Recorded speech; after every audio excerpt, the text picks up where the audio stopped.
Usa ka senior citizen nga natulog lang sa dalan sa Villanueva, Misamis Oriental ang patay. Human nga gibunalan og kahoy sa ulo sa giyong sospek nga hubog. Dugang detalye sa report ni Cyril Chavez.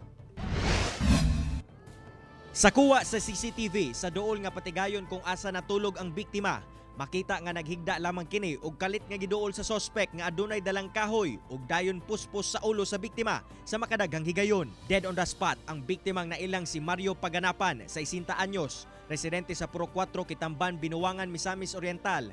Ang sospek nga nagpuspos patay sa biktima nailang si Joel Ardeno, 49 anyos, taga Balingasag, Misamis Oriental. Human sa krimen, makitang paspas nga midagan ang sospek palayo sa crime scene. Hindi man maklaro dito nga akong pila ka bunalan, pero ang naiya ang inflict nga injury sa may ulo nga area. So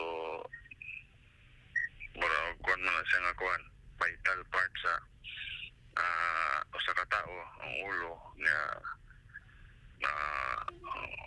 hinungdan sa pagkamatay tungod sa pagkawala sa dugo. Hinoon atol sa gilusad nga hot pursuit operation sa kapulisan, nadakpan na sab ang sospek kinsa magatubang karon og kasong homicide. Itrepingan lagi siguro niya kay kinatulog ra mong good ni siya kaning kuan usa ka tawo. Natulog ra sa daplin sa dalan ba.